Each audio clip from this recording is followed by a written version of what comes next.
যে ব্যর্থতার রোগ নির্ণয়। দেখুন আমরা সবাই সফল হতে চাই। কিন্তু সমস্যাটা হচ্ছে সফল হওয়ার জন্য সাফল্যের বিজ্ঞান জানার পাশাপাশি আমাদের ব্যর্থতার বিজ্ঞান জানাটা জরুরি।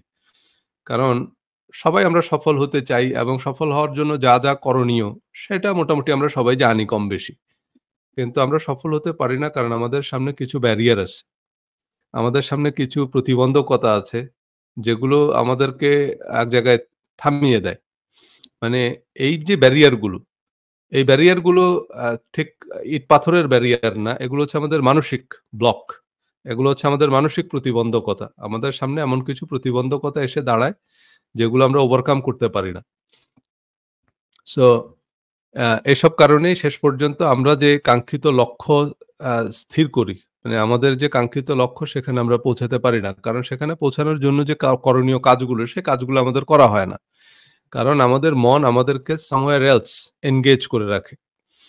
সো সেজন্য আমাদেরকে আগে সফল হওয়ার জন্য সবকিছুর আগে যেটা করতে হবে সেটা হচ্ছে এই ব্যর্থতার রোগ নির্ণয়।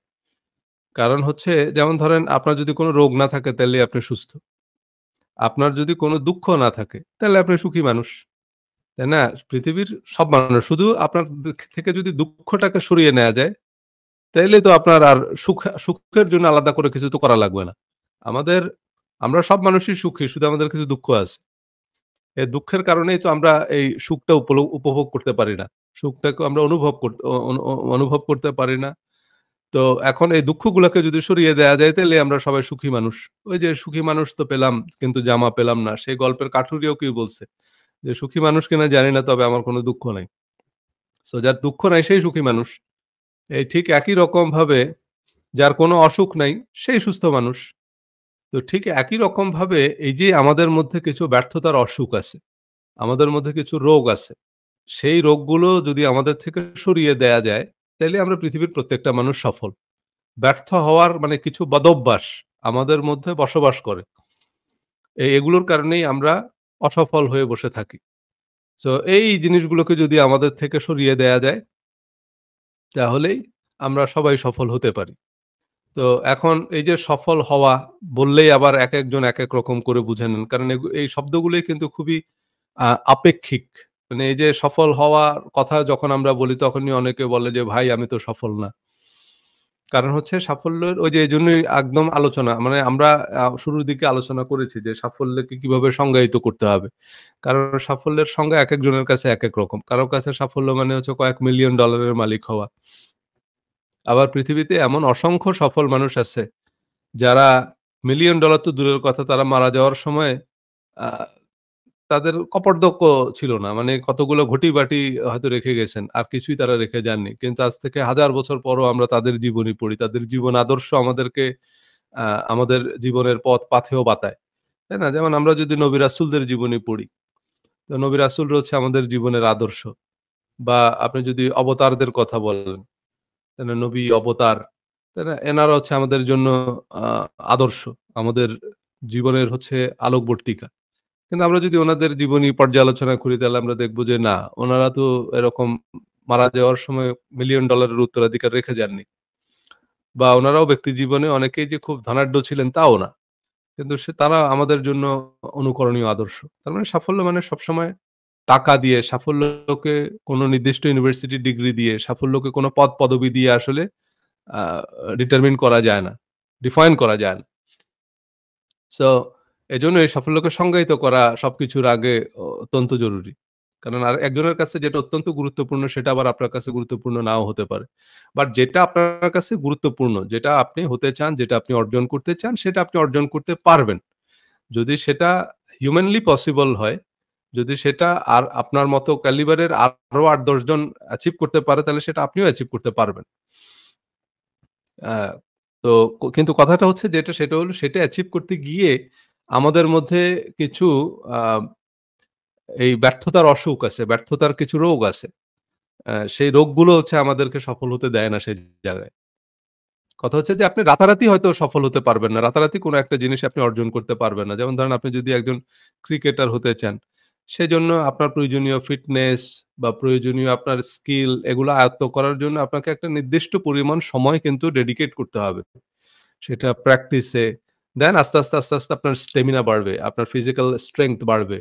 দেন আপনাকে যেটা করতে হবে ওই যে একজন কোচ, একজন গুরু ওনার অধীনে আপনাকে ট্রেনিং নিতে হবে। এবং ট্রেনিং নিতে যে জায়গাটায় আপনি একেবারেই দেখবেন কোনো ধারণাই নাই আপনার। যেমন ধরেন এখন তো আর আমার ক্রিকেট খেলার বয়স নেই। কিন্তু ধরেন আমার গল্ফ খেলার বয়স আছে। তো আমার এখন যদি আমি মনে করি যে আমি একজন পেশাদার গল্ফার হতে চাই, সম্ভব। অসম্ভব কিছুই না। যদিও আমি পেশাদার গল্ফার হতে চাই না, জাস্ট একটা উদাহরণ দেওয়ার জন্য বলতেছি।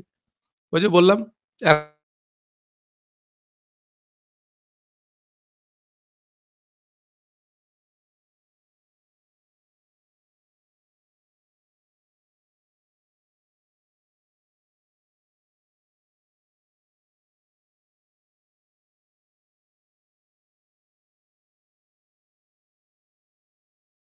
কন্টিনিউ করি তাহলে দেখব যে আমি মোটামুটি এখন খেলার নিয়মকানুন ভালোই বুঝি এবং ইকুইপমেন্ট গুলো সম্পর্কে আমার এখন আ একটা ধারণা তৈরি হয়ে গেছে যে কোনটা দিয়ে কি করে।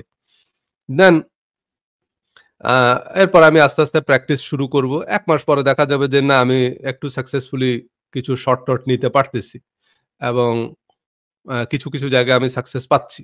এভাবে আপনি ৬ মাস প্র্যাকটিস করার পরে দেখবেন যে না এখন মোটামুটি আপনি একজন খেলোয়াড়। মানে পেশাদার খেলোয়াড় না হলেও মোটামুটি আপনি আ একটা ম্যাচ বা একটা ইভেন্ট একটা গেম আপনি মোটামুটি কমপ্লিট করতে পারতেছেন। হয়তো পারফরম্যান্স এর দিক থেকে আপনি পিছিয়ে আছেন। কিন্তু আপনার কিছু আউটপুট আসতেছে। মোটামুটি পুরো জিনিসটা আপনার একটু আয়ত্তে আসছে। আর এরপর আপনি যদি মোটামুটি ভালো একজন কোচ, একজন ভালো ট্রেইনারের তত্ত্বাবধানে যদি প্র্যাকটিস করেন আস্তে আস্তে হয়তো ২ বছর, ৩ বছর পর, ৪ বছর পর আপনি দেখবেন যে না, এবার মোটামুটি আপনি একজন পেশাদার গল্ফারের মতো আপনি গল্ফ খেলতে পারতেছেন। সো কথাটা হলো যে আমরা শেষ পর্যন্ত আমাদের এই করণীয় যে কাজগুলো একজন পেশাদার গল্ফার হয়ে ওঠার জন্য যে পরিমাণ সময়, যে পরিমাণ পরিশ্রম বা যে পরিমাণ ডেডিকেশন আমাদের বরাদ্দ করতে হবে, সেটুকু করা হয় না। কারণ আল্টিমেটলি ওই যে বললাম ব্যর্থতার রোগ নির্ণয়। সেই কাজগুলোই আমাদেরকে অলস বসিয়ে রাখে। সো আমরা যেকোনো জিনিসই অর্জন করতে পারি। আজকে থেকেও যদি আমরা শুরু করি, আমরা আজ থেকে ৫ বছর পর, আজ থেকে ১০ বছর পর আমরা একটা জায়গায় কিন্তু গিয়ে পৌঁছাবো। যে জায়গাটায় মানে চাইলে কারণ ওই যে গল্ফের কথা বললাম এজন্য কারণ আমাদের অনেকের বয়স হয়ে গেছে। এখন তার পেশাদার অ্যাথলেট বা অন্যান্য যেসব খেলা এজন্য দেখবেন অনেক পেশাদার অ্যাথলেটরা পরে শেষ জীবনে গিয়ে আবার তারা গল্ফ খেলা শুরু করে। মানে ক্রিকেট থেকে রিটায়ারমেন্ট এর পরে যেমন কপিল দেব। কপিল দেব কিন্তু এখন পেশাদার গল্ফার। কারণ এখন তো আর ক্রিকেট খেলার বয়স নেই উনার। ওই স্ট্রেংথ বা ওই ফিজিক্যাল স্ট্যামিনা নাই। তো গল্ফ খেলে। কারণ গল্ফ আপনি ৭০ বছর বয়স, ৮০ বছর বয়স পর্যন্ত খেলতে পারবেন। ডোনাল্ড ট্রাম্পও এখন গল্ফ খেলে। সো কারণ গল্ফ খেলার জন্য ওই লেভেলের স্ট্রেংথ দরকার হয় না। বাট কিছু তো দরকার হয়। তো সেটা ওইটুকু এক্সারসাইজ করে তারাও একটু ফিজিক্যালি ফিট থাকে আরকি শেষ বয়স পর্যন্ত। একটু ওই যে হাঁটা চলাটা হয়। গল্ফ মাঠ তো অনেক বড়। তো সেটা। কিন্তু কথাটা হচ্ছে যেটা সেটা হলো যে আপনি আল্টিমেটলি দেখা যাবে যে আমরা শেষ পর্যন্ত ওই করণীয় কাজগুলো করি না। আপনি নতুন একটা স্কিল শিখবেন। আপনি মনে করতেছেন যে আচ্ছা ভাই আমি প্রোগ্রামিং ল্যাঙ্গুয়েজ শিখবো। আমি তো জীবনে কোনদিন কম্পিউটার সায়েন্স পড়িনি। তো আমি প্রোগ্রামিং ল্যাঙ্গুয়েজ শিখবো, কিভাবে শিখবো? কোত্থেকে শুরু করব? আপনি যদি আজকে থেকেও প্রতিদিন ২ ঘন্টা করে নিজেকে বরাদ্দ করেন যে আচ্ছা ঠিক আছে আমি ২ ঘন্টা করে তো প্রতিদিন দিতেই পারবো। প্রতিদিন আমি ২ টা ঘন্টা করে আমি একটা প্রোগ্রামিং ল্যাঙ্গুয়েজ শিখব। এবং সেটার জন্য ১ম এ গিয়েই একেবারে একটা কোনো ইউনিভার্সিটিতে ভর্তি হওয়ার দরকার নেই। আপনি একেবারে ১ম শুরু করবেন YouTube থেকে।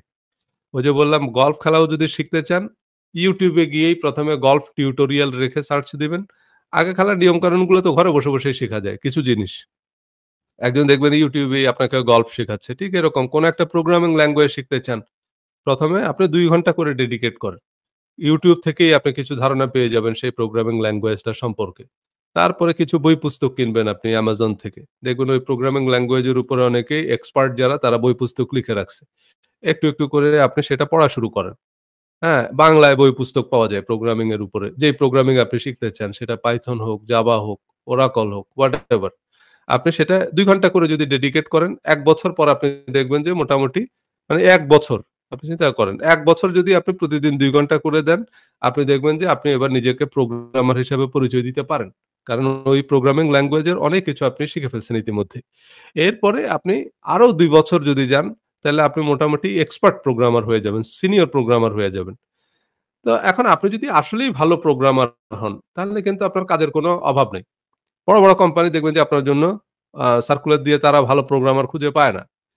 তো তার মানে কি? যেই আমরা মানে আমরা যদি মোটামুটি একজন স্বাভাবিক ক্যালিবারের মানুষ হই, আর ৮-১০ জন মানুষের মতো যদি স্বাভাবিক ক্যালিবার আমাদের থাকে, কিছু মানুষ আছে তাদের স্পেশাল।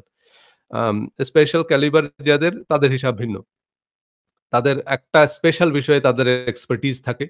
আ অনেক জায়গায় তাদের লিমিটেশনস থাকে। It's alright. বাট যাদের স্বাভাবিক ক্যালিবার যারা আর ৮-১০ জন মানুষের মতো যদি আমরা স্বাভাবিক মানুষ হই, তাহলে যেকোনো একটা স্কিল, যেকোনো একটা কোয়ালিফিকেশন আমাদের পক্ষে অর্জন করা, আমাদের পক্ষে আয়ত্ত করা সম্ভব।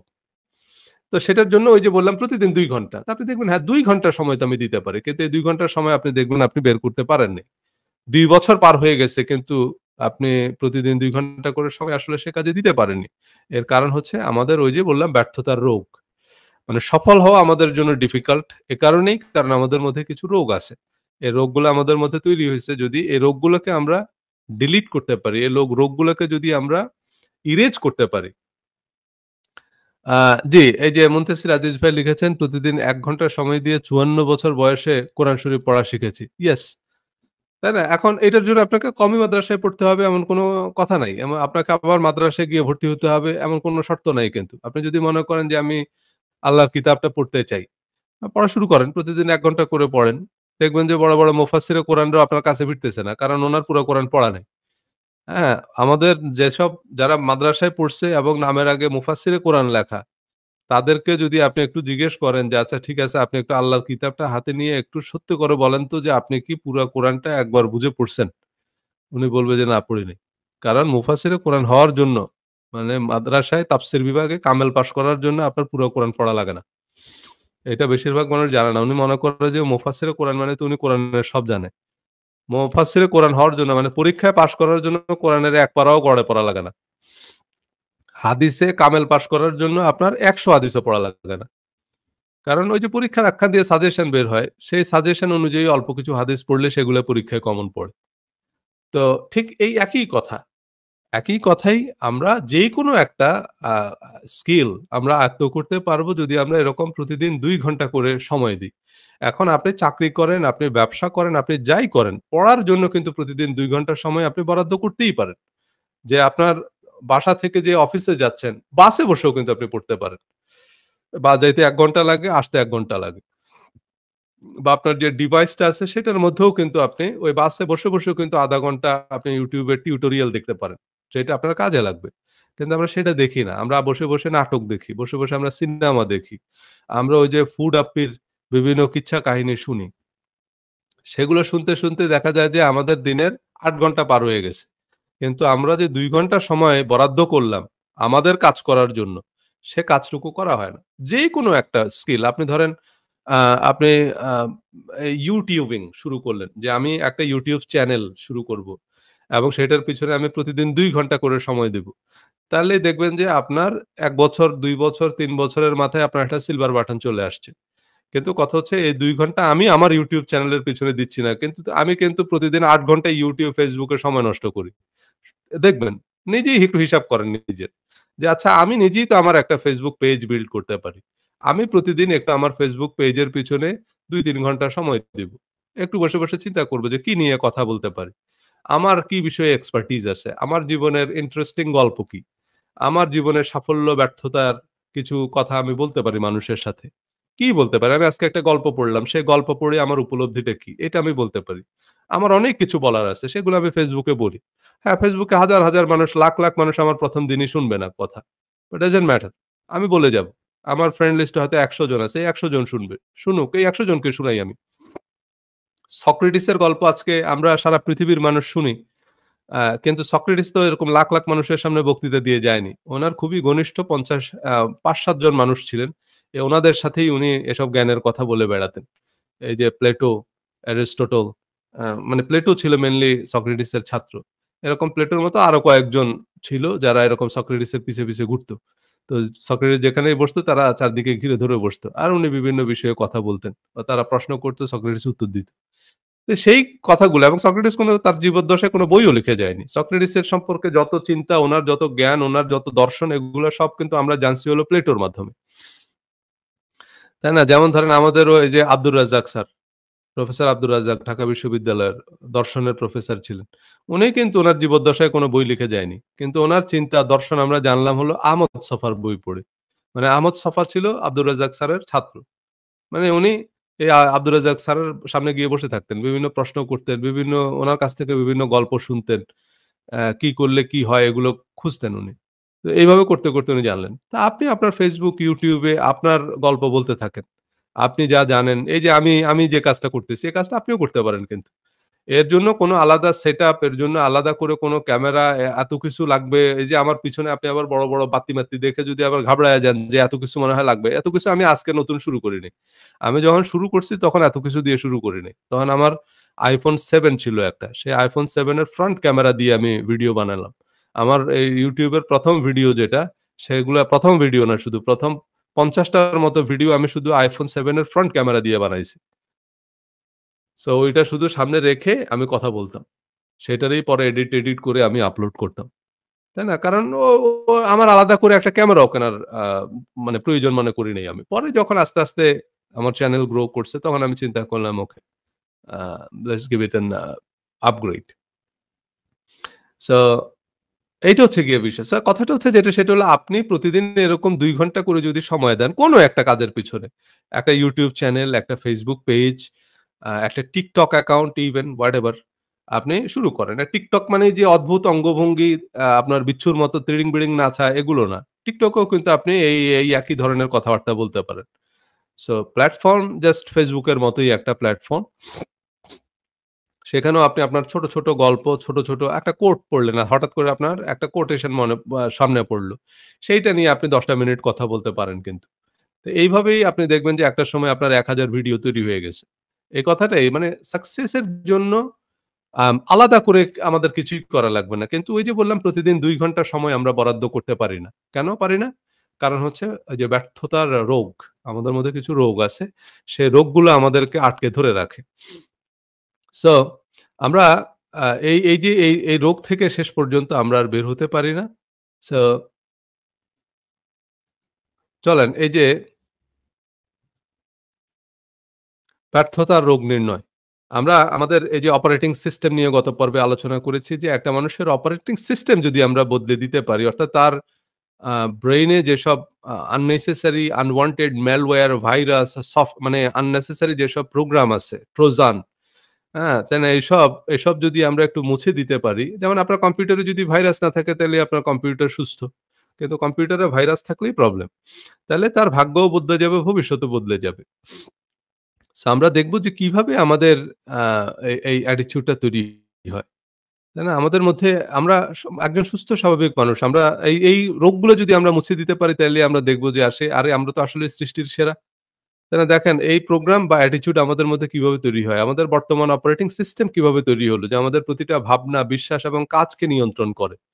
তাই না? আমাদের প্রতিটা বিশ্বাস, ভাবনা এই জিনিসগুলো নিয়ন্ত্রণ করে কি? আমাদের মধ্যে কিছু আ এই যে আমাদের যে অপারেটিং সিস্টেম তার মধ্যে কিছু নেগেটিভ ম্যালওয়্যার মানে এই কম্পিউটারের মধ্যে যেরকম ভাইরাস এরকম কিছু ভাইরাস ঢুকছে।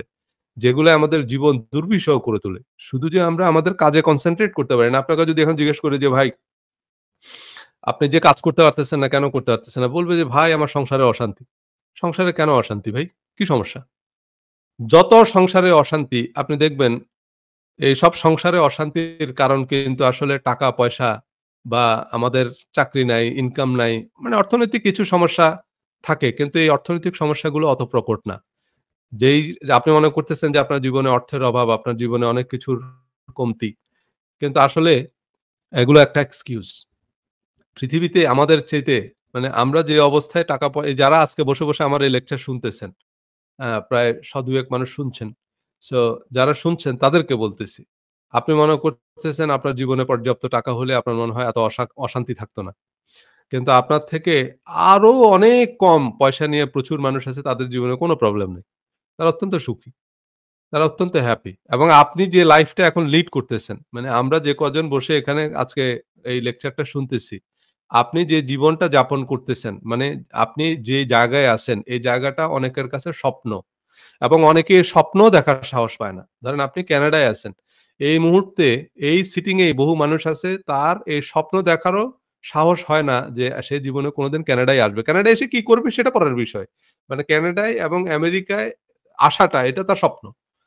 কিন্তু তারপরেও দেখা যাচ্ছে যে আমরা নানান অভিযোগ, নানান অজুহাত, "না ভাই আমার একটা ভালো চাকরি হলে, আমার আ এই হলে, ওই হলে তাহলে গিয়ে আমি অনেক সুখী হতাম। তাইলে আর আমার কোনো প্রবলেম থাকতো না।"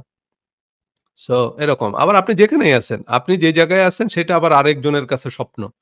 আপনি ধরেন ঢাকায় আছেন বা আপনি যে চাকরিটা করতেছেন সেই চাকরিটা কিন্তু আরেকজনের কাছে ড্রিম। আপনি জীবনে যেই অবস্থানে আছেন সেটা আরেকজনের কাছে স্বপ্ন। সেই স্বপ্ন আবার আরেকজনের কাছে একেবারে স্বপ্নেরও বেশি। তো কিন্তু হয়তো সেই জায়গায় গিয়ে আপনি একেবারে নাখোশ।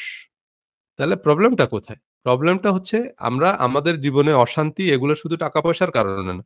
বরং আমাদের মধ্যে কিছু অমূলক আ মানে কিছু অমূলক চিন্তাভাবনা, কিছু অমূলক ভয়ভীতি, কিছু অমূলক অভ্যাস, কিছু মানে অনাকাঙ্ক্ষিত বদভ্যাস সহজ কথায় এগুলো আমাদের মধ্যে তৈরি হয়েছে। এগুলো আমাদেরকে আ মানে আমাদেরকে সুখী হতে দেয় না। তাই না? আমাদের মনোভাবে পরিবর্তন আনতে হলে সবার আগে আমাদের এই যে মানসিক দৈন্যতা, হতাশাবাদী মনোভাব, নেতিবাচক চরিত্রের শিকড় খুঁজে বের করতে হবে। কারণ আপনি যদি হতাশ থাকেন, এই যে প্রচুর মানুষ আছে তারা মিলিয়নিয়ার। তাদের মিলিয়ন ডলারের মালিক। কিন্তু তারপরেও তারা হতাশ। তারপরেও তারা ডিপ্রেসড। তারপরেও তাদের নানান রকমের প্রবলেম আছে। এখন এই যে হতাশার কারণটা কি? টাকা না কিন্তু। হতাশার হাজারটা কারণ আছে। একেকজন মানুষ একেক কারণে হতাশ। হয়তো তার মানে হলো যে সে কোনো একটা মেয়েকে বিয়ে করতে পারেনি। সে কারণে সে ডিসাইড করছে যে সে সুইসাইড করবে। এই জীবন রেখে লাভ কি? তো এখন ভাই এরকম যদি আপনি মনে করেন বা এরকম তার পছন্দের মানুষের সাথে তার হলো না। তো পছন্দের মানুষের সাথে যদি না হয় পছন্দের মানুষ বদলে ফেলেন। পৃথিবীতে তো পছন্দ করার মানুষের অভাব পড়ে নাই। পৃথিবীর প্রত্যেকটা মানুষই আপনার পছন্দের মানুষ। যে মানুষটা আপনার সবচেয়ে অপছন্দের মানুষ, যে মানুষটা আপনার প্রধান শত্রু, সেই মানুষটাই কিন্তু আরেকজনের প্রধান মিত্র। সেই মানুষটাই কিন্তু আরেকজনের সবচেয়ে বিশ্বস্ত বন্ধু। সেই মানুষটাই কিন্তু আরেকজনের সবচেয়ে প্রিয় পাত্র। সো পৃথিবীতে সব মানুষই পছন্দের মানুষ। যদি আপনি আপনার দৃষ্টিভঙ্গি বদলান। সো এই পছন্দের মানুষের আমাকে ছেড়ে চলে গেল তো আমিও দুনিয়া ছেড়ে চলে যাব। এইরকম মনে হলে এটা আপনার মনের সমস্যা। সো এরকম। তাইলে আপনি কোন না কোন একটা বিষয় নিয়ে আপনি ডিপ্রেসড থাকতে পারেন। কোন না কোন একটা বিষয় নিয়ে আপনি হতাশ থাকতে পারেন। এটা হচ্ছে হতাশার রোগ। আমাদের মধ্যে এরকম রোগ তৈরি হয়। এবং আমাদের লোভ, আমাদের হিংসা, আমাদের অহংকার, আমাদের দীর্ঘসূত্রিতা, আমাদের মধ্যে অলসতা, আমাদের মধ্যে দায়িত্বহীনতা এইগুলো হচ্ছে আমাদের সাফল্যের পথে অন্যতম প্রধান প্রতিবন্ধকতা। আপনি দেখবেন এই যে ঘরে, ঘরে যে অশান্তি আমাদের, এগুলা কিন্তু এইজন্য না যে টাকা-পয়সার কমতি। টাকা-পয়সার কমতি নিয়ে অশান্তি হয় না। বরং অনেক রিচ ফ্যামিলিতে দেখবেন অশান্তি অনেক বেশি গরিবের ফ্যামিলি থেকে। বড়লোক ফ্যামিলিতে তাদের দেখবেন অহরহ ডিভোর্স হচ্ছে। তাদের দেখবেন মামলা, মোকদ্দমা, পারিবারিক কলহ এগুলা অনেক বেশি। তো তাদের তো অভাব নাই। বাড়িতে ৬ বেডরুমের বাংলো। তো এরপরে সমস্যা কি? কি তাদের থাকার অভাব? সব রুমে, রুমে এসি লাগানো আছে। তো সবকিছু সব রুমে, রুমে টিভি দেয়া আছে। তারপরে তাদের প্রবলেম কি? তো এই যাদের টাকাওয়ালা মানুষ তাদের জীবনেই সমস্যা বেশি। তাদেরই দেখবেন যে গন্ডগোল। এই গন্ডগোলের কারণ কি? গন্ডগোলের কারণ হইতেছে এই যে আমাদের মধ্যে যে বদভ্যাসগুলো আছে, এগুলো কিন্তু টাকা না। এগুলো হইতেছে আমাদের লোভ, আমাদের হিংসা, আমাদের অহংকার, আমাদের দীর্ঘসূত্রিতা। তাই না? আপনি দেখবেন ওই যে বললাম আমাদের সবার মধ্যে সফল হওয়ার ক্যালিবার আছে। যেই জিনিস আপনি জীবনে কল্পনাও করেন নাই যে এইটা আমি হইতে পারবো। যেমন ধরুন আমি এজন্য প্রোগ্রামিং ল্যাঙ্গুয়েজ এর উদাহরণ দিলাম। আমি এই কারণে গল্ফের উদাহরণ দিলাম যে ভাই গল্ফ খেলা সম্বন্ধে তো আমরা কিছুই জানি না। মানে একেবারে না নিয়মই জানি না যে গল্ফ খেলার যে আপনার এই যে যেটা দিয়ে বাড়ি মারে সেটার নাম কি সেটাও আমরা জানি না। সেটার নাম হচ্ছে ক্লাব। এটুকু আমি জানি আরকি। যে গল্ফ স্টিককে বলে গল্ফ ক্লাব। ওই যে যেটা দিয়ে যে গল্ফ ক্লাবকে হিট করে আরকি। আর সেটার মধ্যে আবার অনেকগুলো নাম আছে। অনেক রকমের গল্ফ ক্লাব আছে বা গল্ফ স্টিক আছে। তো এরকম। তো কথা হচ্ছে যেটা আপনার আ সো এ তো এখন সেই সম্পর্কে আমরা তেমন কিছুই জানি না। কিন্তু আপনি চাইলে আজ থেকে আপনি যদি মনে করেন যে আমি প্রতিদিন ২ ঘন্টা করে ডেডিকেট করব। আপনি দেখবেন যে আজ থেকে ২ বছর পরে আপনি মোটামুটি বাংলাদেশের one of the best golf expert হয়ে গেছেন। মানে গল্ফ বিষয়ে আপনার প্রচুর জ্ঞান আছে। আপনি ৩ বছর এটার পিছনে সময় দেন। ২ ঘন্টা করে সময় দেন। ২ বছরের পরে দেখবেন যে আপনি টিভিতে গিয়ে গল্ফ বিষয়ে বক্তৃতা দিতে পারবেন। হ্যাঁ, গল্ফের উপর আপনি ট্রেনিং করাইতে পারবেন। যে আসেন আপনাদেরকে আমি শিখাবো কিভাবে গল্ফ খেলতে হয়। সো এরকম। তো এই একই রকম জিনিস। আপনি প্রোগ্রামিং ল্যাঙ্গুয়েজ আপনি মনে করতেছেন ভাই আমি তো কম্পিউটারই ঠিকমতো পারি না। কিন্তু তারপরেও যদি আপনি আজকে থেকে প্রোগ্রামিং ল্যাঙ্গুয়েজ শেখা শুরু করেন ৩ বছর পরে দেখবেন যে আপনি এক্সপার্ট প্রোগ্রামার হয়ে গেছেন। যদি মনে করেন যে না আমি প্রতিদিন ২ ঘন্টা করে সময় দিব। কিন্তু এটা করা হয় না কেন? ওই যে অলসতা। অলসতার একটা রোগ আছে ক্যান্সারের মতো। এটা আমাদের মধ্যে এমনভাবে ভর করছে যেই কারণে আমরা করতে পারতেছি না। এই অলসতা, তারপর হচ্ছে দীর্ঘসূত্রিতা। তাই না? এই দীর্ঘসূত্রি আচ্ছা ঠিক আছে করব না। আজকে না কালকে থেকে, পরশুদিন থেকে, আগামী মাসের ১ তারিখ থেকে। তারপর হচ্ছে দায়িত্বহীনতা। তাই না? আমাদের পরিবারে অশান্তির মূল কারণ হচ্ছে আমাদের যার যে দায়িত্ব সেটা আমি বুঝতেছি যে এটা আমার দায়িত্ব। কিন্তু এই দায়িত্বটা আমি পালন করতেছি না। আমি চাচ্ছি যে কোন একজন এটা করে দিক। তাই না? এই ছোট, ছোট কাজ কিন্তু এগুলো কিন্তু এমন কঠিন কোন কাজ না। তাই না? ভাই আপনার গোসলটা তো আপনি করেন নাকি? তাই না? সো নাকি সেটাও বলে দিবেন যে ভাই আরেকজন আমার গোসল করে দেন। এটা তো আর হবে না। তাই না? আপনার খাবারটা তো আপনাকেই খাইতে হবে। নাকি আরেকজন আপনার খাবারও খেয়ে দিবে। না, এরকম অনেক কাজ আছে যেগুলো আমাদের কাজ আমাদেরকেই করতে হয়। আপনার ঘুম তো আপনাকেই ঘুমাইতে হবে। তো এরকমই আপনার অন্যান্য যে কাজগুলো, সে কাজগুলো কিন্তু আমরা যদি করি, তাহলে আমরা দেখব যে আমাদের আর আমরা কারো জন্য আমরা প্রবলেম ক্রিয়েট করতেছি না। কিন্তু এই সিম্পল কতগুলো কাজ আল্টিমেটলি আমাদের করা হয় না। তখন আমাদের মধ্যে এই প্রবলেম গুলো দেখা দেয়। সো এই জিনিসগুলো এখন আমাদেরকে এগুলার আগে কারণ নির্ধারণ করতে হবে। এগুলোর মূল উৎপাদন করা সম্ভব হবে না। যদি আপনি এগুলোর মূল উৎপাদন করতে পারেন, এই যে বললাম না লোভ, হিংসা, অহংকার, ঘরে, ঘরে অশান্তি এসব কারণে। এবং আমাদের যে ধর্ম, আপনি যদি ধর্মগ্রন্থ পড়েন সেখানে দেখবেন দাড়ি, টুপি, পাগড়ি এসব নিয়ে আলোচনা নাই। কিন্তু আমরা ধর্ম বলতে এগুলোই বুঝি। এজন্য এখান থেকে এই যে রিলিজিয়াস মাইন্ডসেট এর এই আলোচনা থেকেই কিন্তু আমার ধর্মের আলোচনায় প্রবেশ। এখান থেকেই আমি শেষ পর্যন্ত রিলিজিয়াস মাইন্ডসেট এর আলোচনা শুরু করছি। যদিও এই সিরিজে আমরা রিলিজিয়াস মাইন্ডসেট নিয়ে কথা বলব না। আমরা সেটা আলাদা প্রসঙ্গ, সেটা নিয়ে আমার আলাদা আলোচনা আছে, আলাদা বই আছে। আমরা দেখাবো যে রিলিজিয়ন আমাদের মনোভাব তৈরিতে কি ভূমিকা রাখে সেটা শুধু আমরা এই সিরিজে আলোচনা করব। আমাদের এইসব দাড়ি, টুপি, পাগড়ি, পাঞ্জাবি এগুলা ধর্মের মূল আলোচ্য বিষয় না। এমনকি নামাজ, রোজা, হজ, জাকাত যেগুলোকে আমরা ধর্মের প্রধান স্তম্ভ মনে করি। আমাদের হুজুররা সবসময় বলে যে ইসলাম ধর্মের প্রধান ভিত্তি হচ্ছে ৫ টা।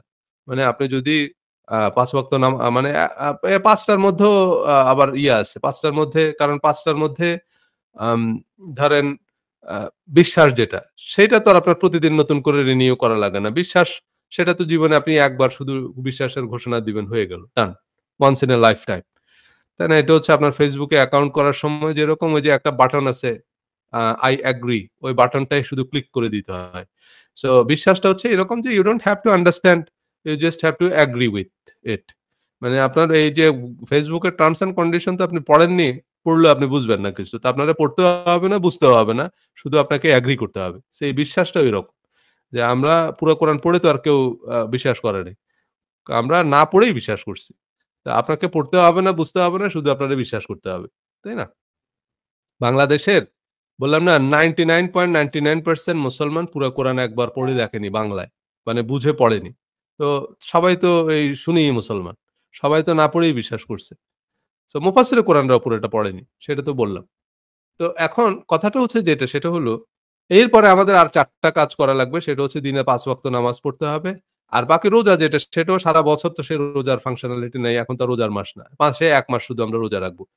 এই তাইলে আপনার মোটামুটি মুসলমান হিসাবে আপনার কাজ হলো ২ টা। একটা হলো সকল মুসলমানের জন্য আরকি। আবার রোজাটাও সবার জন্য না। আপনি যদি অপারগ হন, অসুস্থ হন তাইলে বা মুসাফির হন তাইলে আপনাকে রোজাও রাখতে হবে না। তাইলে তারপরেও আমরা ধরে নিলাম যে ঠিক আছে, রোজা, নামাজ এবং রোজা এই ২ টা হচ্ছে মুসলমানের জন্য ফরজ। রোজাটা সারা বছর না, বছরে ১ মাস। আচ্ছা।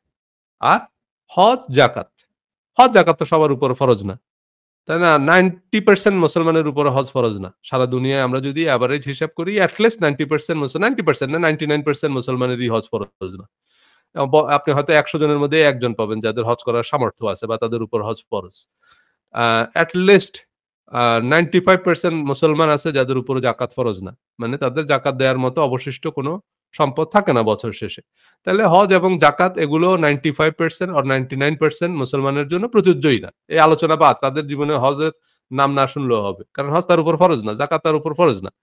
তাহলে 95% or 99% মুসলমানের জন্য এগুলো প্রযোজ্য না। তাদের জন্য প্রযোজ্য হচ্ছে ২ টা জিনিস। এক হচ্ছে বছরে আপনি ১ মাস রোজা রাখবেন, আর হচ্ছে আপনি ৫ ওয়াক্ত নামাজ পড়বেন। তো রোজাটাও যেহেতু বছরের ১১ মাস রেলেভেন্ট না, তাইলে মোটামুটি ৫ ওয়াক্ত নামাজ পড়লেই আপনার বেহেশত কনফার্ম। অথচ এই ধারণার সাথে ইসলামে আপনি যদি কোরআন পড়েন, আপনি দেখবেন যে ভাই এই ধারণার সাথে ইসলামের কোনই সম্পর্ক নেই। এ পুরো একটা আ ভুল ব্যাখ্যার উপরে আমরা বছরের পর বছর এই রিলিজিয়ান প্র্যাকটিস করি, যে কারণে এই রিলিজিয়ানটাও আমরা আমাদের জীবনে কোনো কাজে লাগতেছে না। এই এই যে এজন্যই আমাদের মুসলিম থাকা, হিন্দু থাকায় আমাদের কোনো মানে এটা জাস্ট আমরা সিম্পলি সময় নষ্ট করতেছি। কারণ হচ্ছে যেটা সেটা হলো আমরা এই যে ধর্মগ্রন্থটা আমরা পড়ে দেখিনি। আপনি যদি ধর্মগ্রন্থ পড়ে দেখেন তাহলে আপনি দেখবেন যে যেই কথাগুলো বেহেশত দোজখ নির্ধারণ করবে যে আপনি বেহেশতে যাবেন না দোজখে যাবেন, এটা যা দিয়ে ঠিক হবে সেগুলোর সাথে রিলেটেড হচ্ছে এই কথাগুলো। এইটা দিয়ে বেহেশত দোজখ ঠিক হবে। আপনার মধ্যে লোভ আছে, আপনি দোজখে। কোরআন থেকে আমি আপনাকে এরকম ডজনে, ডজনে হাদিস থেকে একেবারে পুরো একটা অধ্যায় ধরে, ধরে দেখায় দিতে পারব। আপনার মধ্যে লোভ আছে, লোভ আপনাকে দোজখে নেবে, এটা ১০০% গ্যারান্টিড। মানে দুনিয়াতে তো লোভের কারণে আপনি জেলে যাবেন, লোভের কারণে আপনার সংসারে অশান্তি তৈরি হবে। আর হিংসা, হিংসা যদি আপনি করেন, আপনি তো মুসলমানের মধ্যেই পড়বেন না। মানে একেবারে ১ম এই বাদ। কারো মধ্যে যদি হিংসা থাকে, যে একেবারে ওয়াইড স্প্রেড উনার মধ্যে একটা জেলাসি। কিন্তু কথা হচ্ছে যে আমরা এই জায়গায় আমরা ইভেন আমাদের এই তারপরে হচ্ছে অহংকার। অহংকার যদি কারো মধ্যে থাকে, তাহলে তো সে একেবারে সর্বনাশ।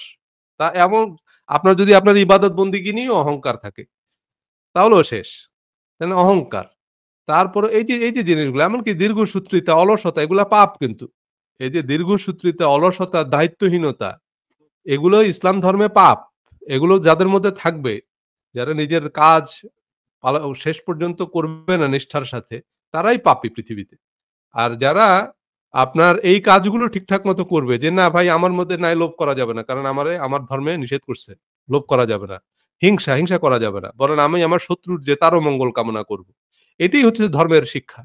আপনি যদি এই হিংসাটা না করেন, আমাদের ঘরে, ঘরে অশান্তির মূল কারণ হচ্ছে এগুলো।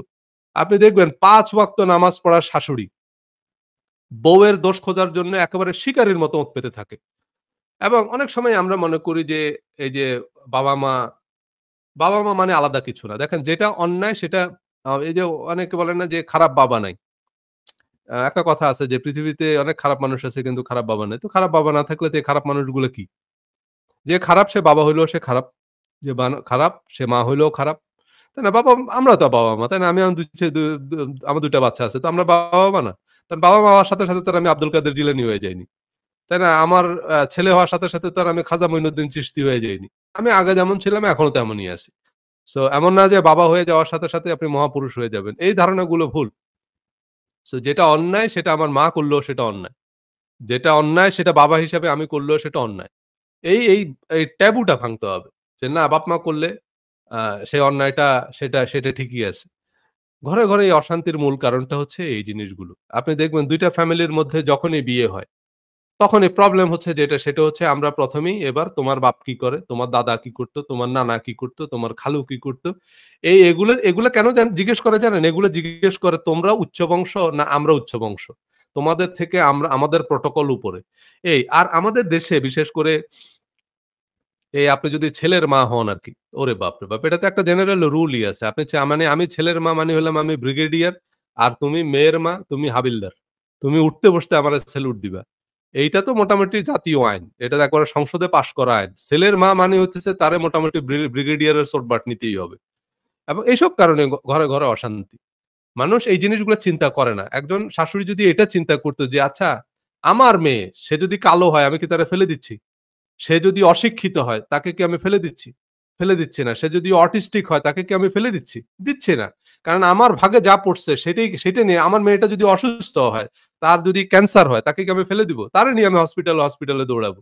তো যেই মেয়েটা আমার ঘরে বউ হয়ে আসলো, তাকে যদি আপনি চিন্তা করেন যে এটা আল্লাহর তরফ থেকে আমার জন্য আরেকটা মেয়ে বরাদ্দ হইছে। এই মেয়ে যদি খারাপও হয়, এটাই আমার কিছু করার নেই। এটা আমার কিসমত। এই খারাপ নিয়েই আমার চলতে হবে। তাহলে দেখবেন যে সে মেয়েটা খারাপ না আসলে। সে মেয়েটাও আস্তে, আস্তে ভালো হয়ে গেছে। কিন্তু আমরা ওই যে তাকে ১ম এ র‍্যাগিং করতে হবে। এটা যেমন এটা মোটামুটি আমি আমার সারাউন্ডিংস এ তো আমি দেখছি যে সবচেয়ে ভালো মহিলা যেগুলো, তারাও শাশুড়ি হিসাবে যখন আসে তাদের ওই বউকে জ্বালা যন্ত্রণা করতে হবে। এবং এগুলা করতে গিয়েই তখন বিশেষ করে ছেলেদের জন্য তখন একটা ডিলেমা হয়ে যায়। তারা মেয়ের পক্ষ নিবে না বউর পক্ষ নিবে না মার পক্ষ নিবে। আপনি দেখবেন ঘরে অশান্তি কিন্তু তাদের এমন না যে তাদের ভাত কাপড়ের অভাব। এমন না যে তাদের আ মানে গাড়িও আছে ২-৩ টা। কারোর কোনো সমস্যা নাই। কিন্তু তারপরেও শেষ পর্যন্ত এসব অশান্তি, ঝগড়াঝাঁটি, শেষ পর্যন্ত ছাড়াছাড়ি, শেষ পর্যন্ত মামলা মোকদ্দমা, কোর্ট কাছারি সবকিছুর মধ্যে চলে যাচ্ছে। এই মেইন কারণ হচ্ছে যেটা সেটা হচ্ছে বউ-শাশুড়ির যুদ্ধ, ননদ-ভাবির লড়াই। এগুলো ঘরে, ঘরে হচ্ছে। কেন হচ্ছে? ওই যে বললাম অহংকার। হ্যাঁ, তোমরা কোন বংশ? তোমার বাপ কি করতো? তোমার দাদা কি করতো? তোমাগো থেকে আমরা উচ্চ বংশ। এগুলা নিয়ে ঝগড়া। আরে বাপরে বাপ! এইসব মানে এইসব দাঁড়িপাল্লায় তুলে মাপার দরকারটা কি? কে উচ্চ বংশ, কে নিম্ন বংশ, কে কার থেকে বেশি উপরে, কে থেকে বেশি বেতনে চাকরি করে। এগুলো তো ভাই এগুলো দিয়ে তো আর আপনি আপনার ওয়াইফের সাথে, আপনি আপনার যাদের সাথে আত্মীয়তা করলেন, তাদের সাথে তো এইসব হিসাব নাই আপনার। জিজ্ঞেসই করা উচিত না। কারণ আর কতগুলো জিনিস হয় কি জানেন? আমাদের আ জেনারেশন গ্যাপ। তাই না? এগুলো অনেক কিছু জিনিস হয়। যেমন ধরেন, এখন আমাদের মায়েদের হিসাব যদি চিন্তা করেন। ধরেন আমাদের মায়েদের হিসাব তো জি, আহসানুল মজিদ ভাই আরেকটা দারুণ পয়েন্ট নিয়ে আসছে, গীবত। এই আমাদের পারিবারিক জীবনে অশান্তির একেবারে যদি আপনি 90% কন্ট্রিবিউট যে যত এই পুরা বাংলাদেশে আপনি জরিপ করেন, বাংলাদেশে যদি ধরেন ১০ কোটি পরিবার থাকে। এই ১০ কোটি পরিবারের যত অশান্তি আছে সব যদি আপনি এক জায়গায় আনেন এবং সেটার যদি আপনি একটা প্রধান কারণ নির্ণয় করেন গীবত। এই একটা কারণে ঘরে, ঘরে অশান্তি। যদি শুধু গীবত না থাকে, গীবত অথচ এই গীবত আমরা কোরআনের কতগুলো আলোচনা যদি করি, আ যেমন ধরেন এই যে বলে না যে আমার একটা ভিডিও আছে আপনারা দেখতে পারেন চাইলে। যে সামনে পিছনে লোকের নিন্দা। এইটা সামনে পিছনে লোকের নিন্দা। শুধু গীবত মানে গীবত তো হচ্ছে পিছনে নিন্দা। সামনে নিন্দা করাটা অপরাধ। একটা হচ্ছে হুমাজা আরেকটা হচ্ছে লুমাজা। এটা নিয়ে কোরআনে একটা সূরা আছে। ওয়াইলুল লিকুল্লি হুমাজাতিল লুমাজা। তাই না? এই যে আমরা বলি না যে কি কাজ করলে আপনি দোজখে যাবেন, কি কাজ করলে আপনি দোজখে যাবেন। তো আমাদেরকে কিছু হাদিস দিয়ে, কিছু মাসলা মাসাইল দিয়ে পুরা অন্যদিকে ঘুরাইয়া দিল। বলল যে টাকনুর নিচে যদি আপনি কাপড় ঝুলাইয়া পড়েন তাইলে আপনি দোজখে যাবেন। এসব এসব হইতেছে রাওয়াহুস শাইতান। মানে এগুলো শয়তান বর্ণনা করে। শয়তান হচ্ছে আমাদেরকে উল্টা দিকে আমার এক পোশাক নিয়ে একটা আলোচনা আছে আমাদের এই ইয়েতে আ আ রিলিজিয়াস মাইন্ডসেট 2 বইয়ে। সেখানে আমি হাদিসটাও আলোচনা করছি। এই কোন হাদিসেও এই কথা নাই। যে আপনি এই যে টাকনুর নিচে কাপড় ঝুলিয়ে পড়লে আপনি দোজখে যাবেন। বলা হয়েছে যে অহংকার বশত কেউ যদি টাকনুর নিচে কাপড় ঝুলিয়ে পড়ে তাইলে সে দোজখে যাবে। সে মানে সেটাকে করে। তো অহংকার বশত যদি আপনি একটা টুপিও মাথায় দেন তাও আপনি দোজখে যাবেন। কারণ এখানে কি ওয়ার্ড হচ্ছে অহংকার বশত। আপনি অহংকার করলেন। অহংকার করলে আপনি দোজখে যাবেন। কিন্তু আপনি কাপড় ঝুলিয়ে পড়লেন। কারণ হাদিসের পরের অংশেই হযরত আবু বকর রাদিয়াল্লাহু তাআলা আনহু উঠে বললেন যে, "ইয়া রাসূলাল্লাহ আমি নিজেও তো কাপড় ঝুলিয়ে পড়ি।" তখন রাসূল সাল্লাল্লাহু আলাইহি ওয়াসাল্লাম হেসে দিয়ে বললেন যে, "আরে আপনি তো আর এটা অহংকার বশত করেন না।" তাহলে এই হাদিসটাকে আমাদের কাছে কিভাবে আমাদের হুজুররা বলতেছে যে, টাকনুর নিচে কাপড় ঝুলে পড়লে আপনার নামাজ হবে না, আপনার দোজখে যাবেন। এজন্য দেখবেন নামাজ পড়ার সময় অনেকে প্যান্টের বইটে উপরে তুলে দেয়। অথচ কারণ আমরা হাদিস পড়ি না তো। আমরা কোরআনও পড়ি না, হাদিসও পড়ি না। তার মানে আমাদেরকে পুরো অন্যদিকে ডিরেইলড করে দিল যে তোমরা এই টাকনুর নিচে কাপড় নিয়ে গবেষণা করো। এবং কিছু, কিছু লোক আবার দেখলাম সেটার বৈজ্ঞানিক ব্যাখ্যাও দেয়।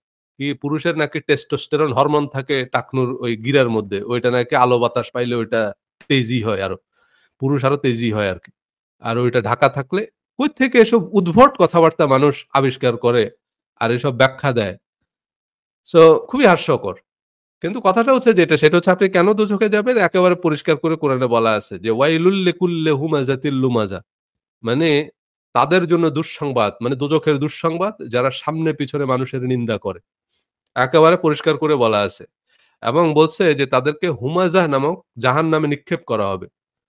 হ্যাঁ? এবং এরপরে আল্লাহ বলছে, "মা আদরাকা মাল মানে তাদেরকে হুতামা নামক একটা জাহান্নাম আছে, সেই জাহান্নামে নিক্ষেপ করা হবে।" বলছে, "মা আদরাকা মাল হুতামা?" তুমি কি জানো যে হুতামা কি জিনিস?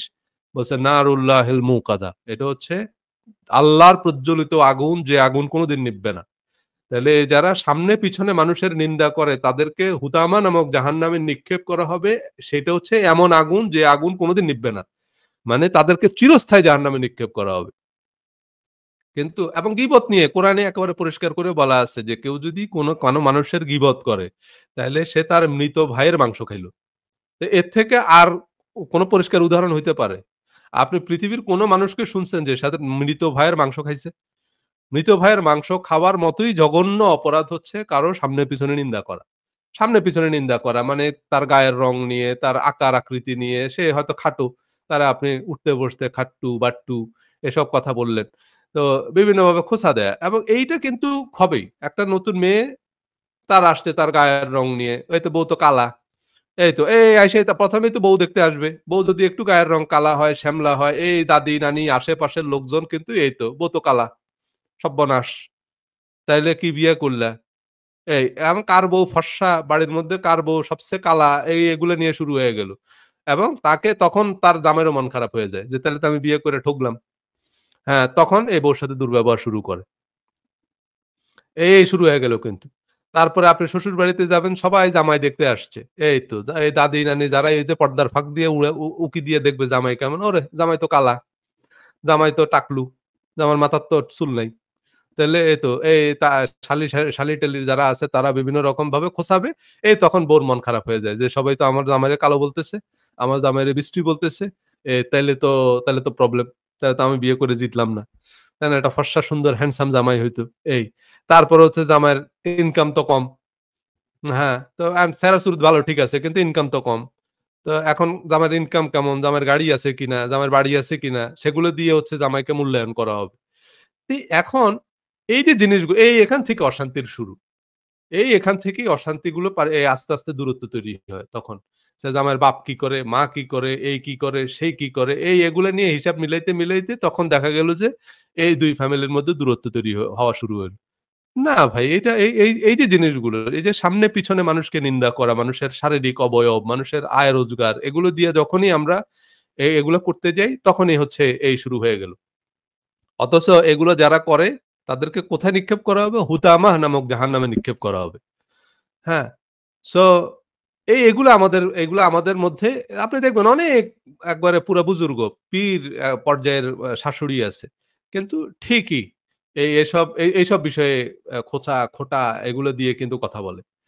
কারণ হচ্ছে কারণ হচ্ছে আমরা জানি না যে এগুলো পাপ। আমাদেরকে বলা হয়নি। এটা উনি মনে করতেছে আমি তো নামাজ পড়তেছি। তো আমার ছেলের এবং তখন এগুলাকে জাস্টিফাই করে যে না ওদেরকে আগে থেকে শাসন-মাসন না করলে মাথায় উঠে যাবে। এই শাসন করার নামে যেটা করতেছি আমরা সেটা বিষোদগার। সেটা তাকে নানানভাবে আ তাকে ছোট করা, নানানভাবে তাকে আপনার হেয় প্রতিপন্ন করা। আ তো এইসব কিছু আমরা হৈমন্তী গল্পটা পড়ছি। তো এগুলো হয়। এখন এগুলো যে তারা করে আবার কেন আপনার আ আচ্ছা, কথা হচ্ছে যেটা সেটা হলো যে এগুলো আমরা করি কেন? কারণ আমাদের আবার ওই মায়েদের বা আমাদের শাশুড়িদের তারা যখন বউ হয়ে আসছে তাদের সময় সমস্যা আরো প্রকট ছিল। তাদের এজন্য তারা অনেক সময় মনে করে যে আমরা তো এগুলোর ভিতরে দিয়ে আসছি। সো তোমরা এজন্য তারা মনে করে যে হ্যাঁ, তোমাদের এখন এত পছন্দ। কারণ আমাদের বাবা-মাদের সময় আরো কঠিন ছিল। মানে তাদের তো দেখা যাচ্ছে যে মানুষের সামনে বউর দিকে তাকাইতেও পারত না। বলল বেহায়া এরকম। সো তাদের জীবনটা আরো অনেক ডিফিকাল্ট ছিল। যে কারণে তারা যখন দেখে যে আমরা এরকম বউ-জামাই একসাথে Facebook এ ছবি দিতেছি, তারা মনে করে কি বেশরম দেখো। কারণ তাদের সময় এগুলো ছিল না। তারা তো জামাইয়ের দিকে তাকাইতও না।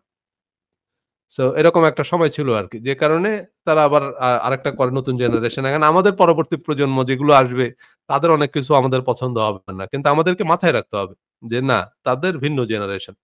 তারা আলাদা জেনারেশন। আমাদের জীবন তাদের উপর চাপিয়ে দিতে গেলে সেটা হবে না। সো কথা হচ্ছে যেটা, সেটা হলো আ এখন আসেন আমাদের এই যে কতগুলো জিনিস খেয়াল রাখতে হবে যে আমরা আমাদের মধ্যে এই অভ্যাসগুলো কোত্থেকে তৈরি হয়।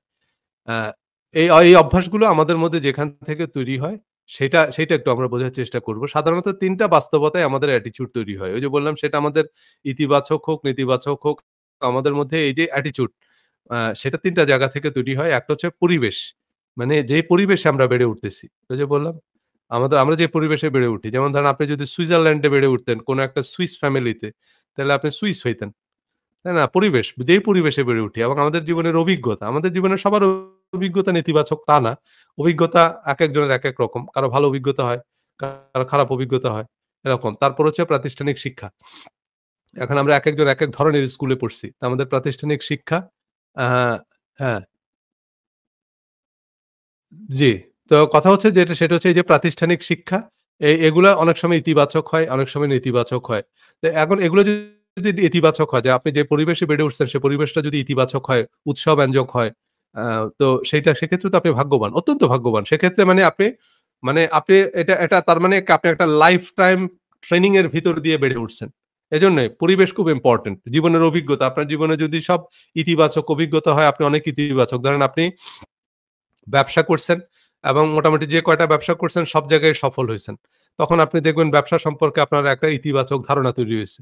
আপনি একটা চাকরিতে এপ্লাই করলেন, কয়েকটা চাকরিতে এপ্লাই করলেন, ভালো চাকরি পাইলেন।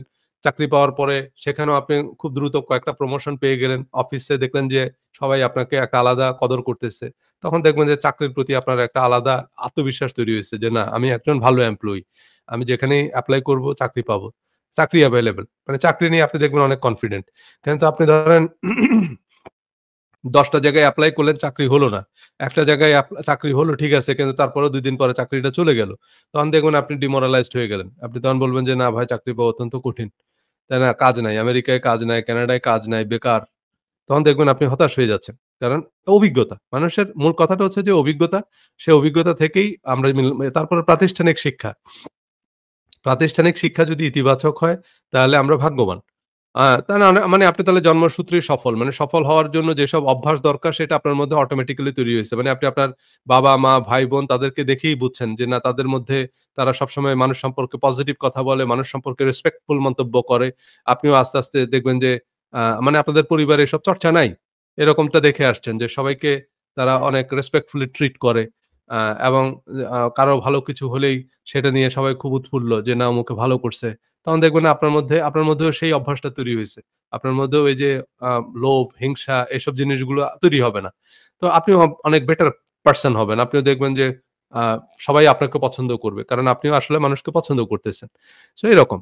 আর এসব নেতিবাচক হলে জীবন অনেক কঠিন। আপনি দেখবেন যদি আপনার বড় হওয়ার যে পরিবেশ, অভিজ্ঞতা এগুলো যদি নেতিবাচক হয়, প্রাতিষ্ঠানিক শিক্ষা এসব যদি নেতিবাচক হয়, মানে যেসব স্কুলে আমরা পড়তেছি, সেসব স্কুল যদি নেগেটিভ হয়, স্কুলের বন্ধু-বান্ধব, তখন আমাদের জীবন অনেক কঠিন। তাই না? পরিবেশ। এখন এই যে পরিবেশটা হচ্ছে যে পরিবেশে আমরা বেড়ে উঠি।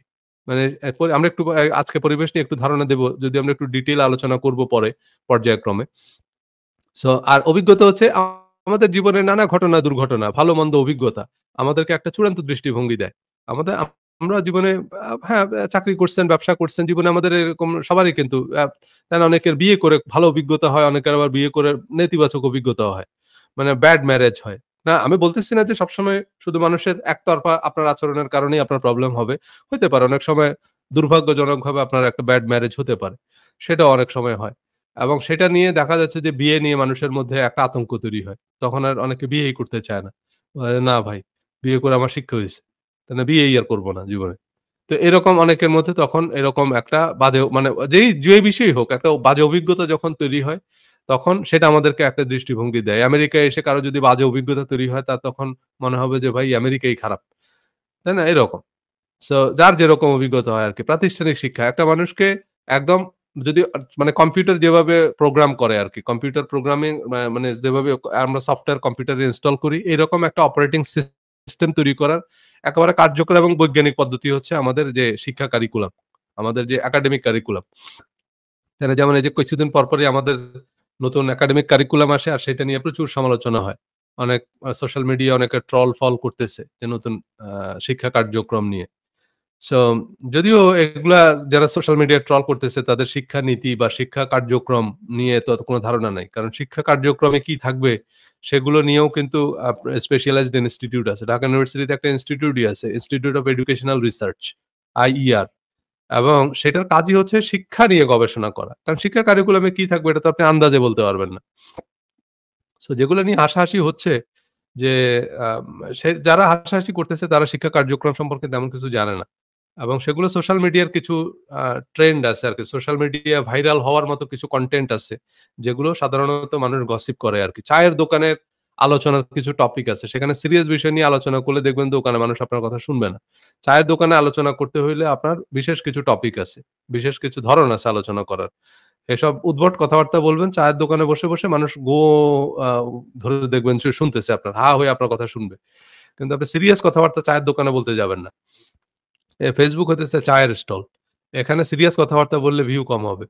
এখানে হচ্ছে আকাম্মা বেদরকারি ফালতু কথাবার্তা বলবেন বেশি, তখন এই হবে। সো কথা হচ্ছে যেটা সেটা হলো আ এই যে জিনিসগুলো সেটা এই যে প্রাতিষ্ঠানিক শিক্ষা এগুলো হচ্ছে আমাদেরকে সিস্টেম মানে প্রোগ্রাম করার একেবারে কার্যকর পদ্ধতি বা কার্যকর প্রক্রিয়া। সো সেখান থেকে তো এখন এই যে কারিকুলাম যেটা যে ইতিবাচক হয়, তাইলে আমরা ইতিবাচক মানুষ হয়ে গড়ে উঠবো। নেতিবাচক হলে আমরা নেতিবাচক মানুষ হয়ে গড়ে উঠবো। তো মানে আস্তে, আস্তে আমাদের মধ্যে সেই অভ্যাসটা তৈরি হবে। সো আমরা আগামী পর্বে যে জিনিসটা নিয়ে একটু বিস্তারিত আলোচনা করব সেটা হচ্ছে পরিবেশ। যেই পরিবেশে আমরা বেড়ে উঠি আমাদের বড় হওয়ার যে পরিবেশ, মানে যে পরিবেশ, সেই পরিবেশ আমাদেরকে আজকের আমি আপনি হিসাবে তৈরি করছে। সো এর মধ্যে সবকিছু পজিটিভ ছিল না। কিন্তু আমাদেরকে ডায়াগনোসিস করতে হবে যে জিনিসগুলো আমাদের পরিবেশ থেকে আমাদের মধ্যে নেগেটিভ আসছে, সেগুলোকে আমাদেরকে আগে ফিগার আউট করতে হবে এবং আ সেগুলোর মধ্যে যদি নেগেটিভিটি থাকে, তাহলে সেগুলো আমাদেরকে আ আ আচ্ছা একজন প্রশ্ন করছে আমার ভিউ বেশি কেন? আমার ভিউ বেশি কই? আমার ভিউ বেশি না তো। আমার এই যে ২৩০ জন এই মুহূর্তে এই লাইভটা দেখতেছে। কিন্তু আ আপনি ফুড আপ এর ভিডিও দেখেন। তাই না? তাতে তো মিলিয়ন, মিলিয়ন ভিউ। এই যে ফুড আপি বলছে না? যে এক ১০ লাখ টাকা মাসে ইনকাম করে। হিরো আলমের ভিউ অনেক বেশি আমার চেয়ে। আপনি আমার কথা গিয়ে বাংলাদেশে বলেন, দেখবেন কয়জন চিনে? আর হিরো আলমের কথা জিজ্ঞেস করেন দেখেন কয়জন মানুষ চিনে। সো আ কথা হচ্ছে যেটা সেটা হলো তার ভিউ বেশি। সো আপনি যত সিলি টপিক এ কথা বলতে পারবেন তত আপনার ভিউ বাড়বে। সো এনিওয়ে আমরা যেই পরিবেশে মানে কথা হচ্ছে যে সোশ্যাল মিডিয়া এইসব জিনিসগুলো আর আপনি নরমাল কিছু ভিডিও দেখবেন আরকি। মানে যেগুলোতে অত বেশি চিন্তা ভাবনা করা লাগে না। এই যে কাপল ব্লগার আরকি। তাই না? কাপল ব্লগার জামাই বউ ২ টা ঝগড়া করতেছে। ইলিশ মাছ আনছো কেন? রানবে কে? এই করবে কে? সেই করবে কে? দেখবেন এগুলার ভিউ বেশি। Million, million view. কারণ এগুলার জন্য আপনার চিন্তা ভাবনা করা লাগে না অত। মনোযোগ দিয়ে শোনা লাগে না। সো যে পরিবেশে আমরা বেড়ে উঠি আমরা তাই। পরিবেশ স্বয়ংক্রিয়ভাবে আমাদের মধ্যে একটা বিশ্বাস, ভাবনা বদ্ধমূল হয়, যা প্রতিনিয়ত আমাদেরকে নিয়ন্ত্রণ করে। মানে আমাদের মধ্যে যে বিশ্বাস, সে যে ভাবনা সেগুলো তৈরি হয় আমাদের পরিবেশ থেকে। আমি পর্যায়ক্রমে মানে একবারে তো আর আমরা আলোচনা করতে পারব না। আমরা পর্যায়ক্রমে আলোচনা করব। এই পরিবেশটাকে ৭ টা ভাগে আমরা ভাগ করে আলোচনা করব। একটা হচ্ছে আমাদের পরিবার। যে পরিবারে আমরা বেড়ে উঠি। সেই পরিবার, সেই পরিবারের যে বিষয়গুলো সেগুলো নিয়ে আমরা কথা বলব। এরপর হচ্ছে স্কুল, যে স্কুলে আমরা পড়াশোনা করি। আমাদের একেকজনের কেউ কওমি মাদ্রাসায় পড়ছে আর কেউ একজন ইংলিশ মিডিয়ামে পড়ছে। ২ জনের অ্যাটিটিউড আকাশ-পাতাল তফাৎ থাকবে। তারপর হচ্ছে ধর্ম। ধর্ম আমাদেরকে কিভাবে তৈরি করে। যেমন কেউ ইসলাম ধর্মাবলম্বী, কেউ সনাতন ধর্মাবলম্বী। ২ জন মানুষ কমপ্লিটলি ২ জন। মানে ২ টা মানুষ মানে মানে এই ২ জন মানুষ মানে একজন সনাতন ধর্মাবলম্বী আর একজন ইসলাম ধর্মাবলম্বী। বিশ্বাস, ভাবনা, ন্যায়, অন্যায় মানে মূল্যবোধ সবকিছুর মধ্যেই আপনি দেখবেন যে টোটালি ডিফারেন্ট ২ জন মানুষ। মানে একজনের কাছে যেটা হারাম আরেকজনের কাছে সেটা হালাল। একজনের কাছে যেটা পাপ আরেকজনের কাছে সেটা ইবাদত। সো সেটা পুণ্য। তো এই যে ধর্ম আমাদেরকে তৈরি করে কিভাবে? তো ধর্মীয় পরিবেশের ভিতর দিয়ে আমরা গিয়ে সেভাবে তৈরি হই। তারপর হচ্ছে রাজনৈতিক পরিবেশ। তাই না? যে রাজনৈতিক পরিবেশ আপনি কানাডায় যদি বেড়ে ওঠেন, আপনার আপনি এক ধরনের নাগরিক হবেন। আবার আপনি যদি উগান্ডায় বেড়ে উঠেন, আপনি আরেক ধরনের নাগরিক হবেন। তাই না? সো এই যে একেক দেশে এই যে রাজনৈতিক পরিবেশ মানে আমি আওয়ামী লীগ বিএনপি বুঝাচ্ছি না। রাজনৈতিক পরিবেশ মানে হচ্ছে একটা দেশের যে কাঠামো, সরকার কাঠামো সেটার ভিতর দিয়ে আমরা জানি যে এই দেশে এই কাজ করতে হইলে এভাবেই করতে হয়। হ্যাঁ, এরকম কাজের জায়গা, ওয়ার্ক স্টেশন। সো কাজের জায়গা সে অনেক সময় কাজের জায়গা যদি পজিটিভ হয় তাহলে অনেক খারাপ কর্মীরাও ভালো আউটপুট দিতে পারে। কাজের জায়গা। এরপর হচ্ছে গণমাধ্যম। গণমাধ্যম নিয়ে আমার একটা আলাদা বই আছে, 'মগের মুল্লুকের অর্থনীতি।' গণমাধ্যম কিভাবে আমাদেরকে মিসগাইড করে, কিভাবে মিসলিড করে, বিশেষ করে ব্যবসা অর্থনীতি বিষয়ে সে বিষয়ে আমি একটা আলাদা বই লিখেছি। তারপর হচ্ছে কালচার বা সার্বিক জীবনযাত্রা। কালচার মানে আপনি যদি খুব রিচ হন, তাইলে একটা রিচ লাইফস্টাইল এর মধ্যে বেড়ে উঠলে আপনি এক ধরনের মানুষ হবেন। আপনি যদি খুব অভাব-অনটনের মধ্যে বেড়ে উঠেন, তাহলে আপনি আরেক ধরনের মানুষ হবেন। মানে অভাব-অনটনের মধ্যে বেড়ে উঠলে আপনি খারাপ মানুষ হবেন তা বলতেছি না আমি। কিন্তু আপনার তখন জীবনবোধ, আপনার দৃষ্টিভঙ্গি, আপনার জীবনের প্রত্যাশা সেটা ভিন্ন রকম হবে। সো কালচার বা সার্বিক জীবন আচরণ সেসব আমাদেরকে একটা আ মানে দৃষ্টিভঙ্গি দেয়, একটা অ্যাটিটিউড আমাদের তৈরি হয় সেখান থেকে যে পরিবেশে আমরা বেড়ে উঠি। আমাদের অবচেতনেই আমাদের মধ্যে কিছু আম মনোভাব, কিছু মানসিকতা আমাদের মধ্যে তৈরি হয়। সো সেইসব নিয়ে আমরা পর্যায়ক্রমে আলোচনা করব। এগুলো হচ্ছে আমাদের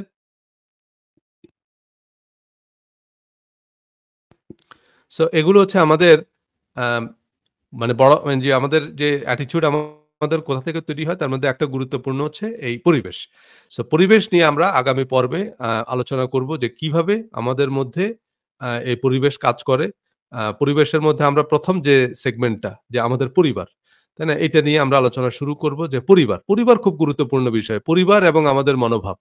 হ্যাঁ? এই পরিবার হচ্ছে আমাদেরকে তৈরি করে। আপনি আপনি যদি সঠিক পরিবারে বেড়ে ওঠেন, আপনার আলাদা করে কোনো সাফল্যের বিজ্ঞান বইও পড়া লাগবে না। আপনার কোনো ট্রেনিংও যাওয়া লাগবে না, কোনো মেডিটেশন কিচ্ছু করা লাগবে না। আপনি একটা রাজনৈতিক পরিবারে জন্মাইলে অটোমেটিক্যালি দেখবেন যে আপনি পলিটিশিয়ান হয়ে গেছেন। আপনার আল্টিমেটলি কোনো পলিটিক্যাল সায়েন্স এ পড়া লাগবে না।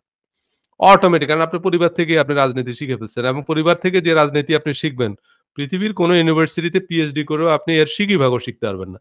শেখ হাসিনা শুধু তার বাপের কাছ থেকে যে পরিমাণ রাজনীতি শিখছে, আপনি কয়েকটা ইউনিভার্সিটিতে এরকম রাজনীতি বিজ্ঞানে যদি ডক্টরেট ডিগ্রিও নেন ডজন খানেক, তার ১,০০০ ভাগের ১ ভাগ রাজনীতিও আপনি শিখতে পারবেন না। কারণ ওইসব কোনো বই পুস্তকে থাকে না।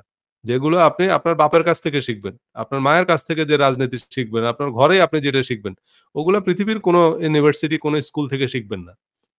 ওগুলো আপনি যখন শিখবেন তখন ওই সময় পার হয়ে গেছে। যেমন আমরা এখন ইউনিভার্সিটিতে গিয়ে যদি পড়ি রাজনীতির উপরে আমাদেরকে পড়াবে হোসেন শহীদ সোহরাওয়ার্দীর রাজনীতি। তো সোহরাওয়ার্দীর রাজনীতি পড়ে আপনি কি করবেন? সোহরাওয়ার্দীর এই পাকিস্তান আমলই তো নাই এখন। তো উনার সেই আমলই তো এখন আর নাই। উনার পাকিস্তান আমল, ব্রিটিশ আমল সেগুলো পার হয়ে গেছে। সেসব রাজনীতি আমরা পড়ব। সেগুলো আপনি এপ্লাই করতে পারবেন না, ইমপ্লিমেন্ট করতে পারবেন না। কিন্তু রাজনীতির যে আসল জায়গা, গণভবন, বঙ্গভবন সেসব জায়গায় যখন আপনি থাকবেন, সেসব জায়গায় যখন আপনি বেড়ে উঠবেন, আপনি রাজনীতি যা শিখবেন, এটা অন্য কেউ আন্দাজ অনুমানও করতে পারবে না। পরিবেশ, আপনার পরিবার, পরিবারই সব। সো কথা হচ্ছে যেটা সেটা হলো পরিবার থেকে আপনি অনেক জিনিস শিখবেন। এজন্যই বংশ পরম্পরায় রাজনীতিবিদের ছেলেরাই রাজনীতিবিদ হয়। তাই না? অন্যরা কেউ আল্টিমেটলি করতে পারবে না। ওই যে জিয়াউর রহমানের পরে বিএনপি বিলুপ্ত হয়ে যেত যদি খালেদা জিয়া হাল না ধরত। আবার ওরকম খালেদা জিয়ার পরে কে ওই যতদিন তারেক জিয়া আছে ততদিনই বিএনপি থাকবে। যেদিন তারেক জিয়া থাকবে না সেদিন দেখবেন বিএনপি জাতীয় পার্টি হয়ে গেছে। জাতীয় পার্টির পরে দেখবেন যে ন্যাপ হয়ে গেছে। আর নাই। ৩০-৪০ ভাগ হয়ে গেছে। এজন্য আল্টিমেটলি ওই পরিবার।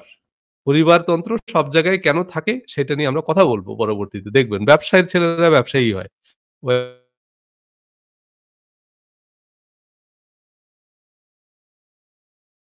এদের পক্ষে হওয়া সম্ভব না, করতে পারবে না। কারণ ওই ব্যবসা আ পরিবার থেকে আপনি যেটা শিখবেন ওগুলো কোনো ব্যবসার বইতে শিখতে পারবেন না। জীবনেও শিখতে পারবেন না। ব্যবসা শিখবেন আপনি পরিবার থেকে। ওগুলো কোনো বই পুস্তকে থাকে না। পরিবার।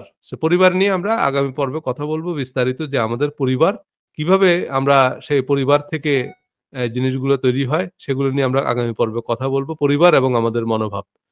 ইউরোপীয় পরিবারতন্ত্র আছে। জি। মুনতাসির আজিজ ভাই ইউরোপে পরিবারতন্ত্র আছে। আমেরিকায়ও আছে। হ্যাঁ? আপনার এই পরিবার এবং যারা ঐসব এনভায়রনমেন্ট এ বেড়ে উঠছে পলিটিশিয়ানদের ছেলেমেয়েরাই পলিটিশিয়ান হয়। হ্যাঁ? বাট এক্সেপশন তো আছেই। মানে আমি বলতেছি না যে এক্সেপশন নাই, এক্সেপশন আছে। বাট মোস্টলি পরিবার একটা গুরুত্বপূর্ণ ভূমিকা পালন করে আমরা আগামী পর্বে দেখব। তখন আপনি দেখবেন যে বাট পরিবার সবকিছু না। বা ইটস অ্যান ইম্পোর্টেন্ট ফ্যাক্টর এই আরকি। সেই জিনিসগুলোই আমরা একটু আগামী পর্বে কথা বলব। পরিবার যে পরিবারে আমরা বেড়ে উঠছি। কিন্তু কথা হচ্ছে এখন আপনার পরিবারে আপনি যদি কোন পলিটিক্যাল ফ্যামিলিতে বেড়ে না ওঠেন তার মানে যে আপনার আর পলিটিশিয়ান হওয়ার সুযোগ নাই তা কিন্তু না। সেটা মনে করার কোন কারণ নাই। বাট ইউজুয়ালি আম ইউজুয়ালি আ মানে আপনি যদি সেইরকম একটা পরিবারে বেড়ে উঠেন তাইলে আপনার অটোমেটিক আপনার আর আলাদা করে আ অনেক কিছু করতে হবে না আরকি। আলাদা করে অনেক কাঠখড় পোড়াইতে হবে না। যেমন শেখ হাসিনার পলিটিশিয়ান হওয়ার জন্য আলাদা করে কিছু করা লাগে নাই আরকি।